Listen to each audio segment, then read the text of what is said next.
aku bawa ini kita temanku.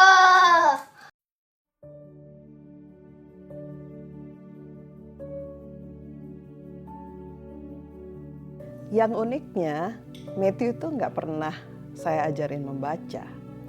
Dia bisa baca sendiri. Itu bermula dari waktu belajar lagu pujian kepada Tuhan pakai buku lagu Sion itu. Jadi dia kemudian karena dia tahu lagunya ya, dia mulai tahu lagunya walaupun memang suaranya ya gitulah ya, tapi dia tahu lagunya. Dia tahu lagunya, boleh jadi Pak, atau angkat nafiri, atau apapun lah yang dia nyanyi. Terus dia kemudian datang ke saya, bawa lagu Sion, dan kemudian dia bilang, Anti, lagunya itu yang mana? Jadi saya bukain, ini loh lagunya itu yang ini. Nih kayak misalnya, boleh jadi, karena kebetulan buku lagunya itu setiap suku katanya itu kan kepisah-pisah. Jadi boleh jadi pada waktu kayak gitu. Oh ya, akhirnya dia udah tahu itu lagunya yang itu, dia pegang lagu Sionnya. Buku lagunya itu dia pegang, dia duduk.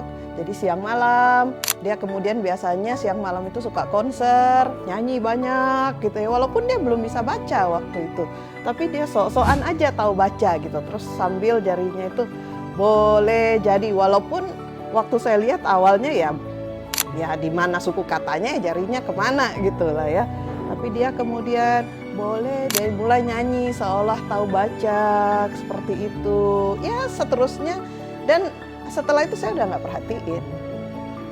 Nah suatu hari waktu itu kami lagi di jalan tol, lagi jalan ke Jakarta, dan waktu lagi di mobil dia lagi duduk di belakang sendiri, saya di depan lagi nyetir. Terus ada bus lewat, siu. Kemudian dia baca gitu, dia baca nama busnya. Loh, saya di situ sudah sempat, ya anak apa dia baca ya? Tapi ya mungkin jadi dia udah tahu kali ya dari orang lain bahwa bus warna ini tuh namanya apa. Ya udah saya cuekin lagi gitu.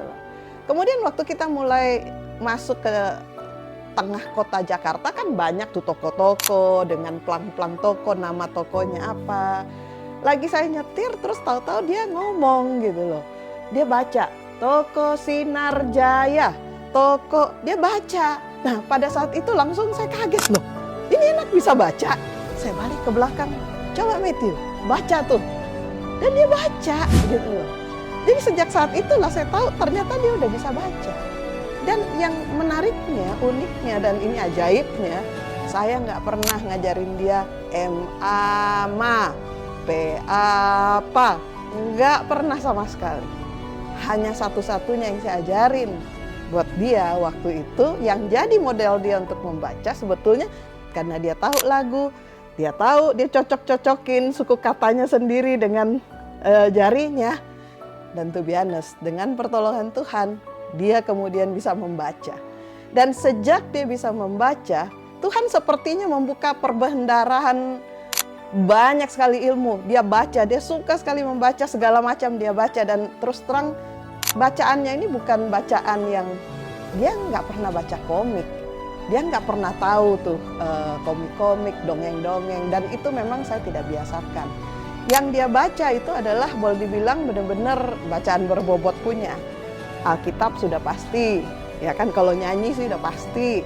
Kemudian baca buku-buku roh nubuat, baca hal-hal yang, buku-buku yang banyak sekali meningkatkan kerohanian dia, cara berpikir dia, dan itu yang dia baca. Jadi dia nggak pernah baca bacaan-bacaan yang tanda kutip dongeng, sampah, yang merusak pikirannya. Jadi saya berusaha untuk batasi supaya apa yang dia baca itulah yang akan menolong dia untuk membangun karakter dan lebih dekat dengan Tuhan.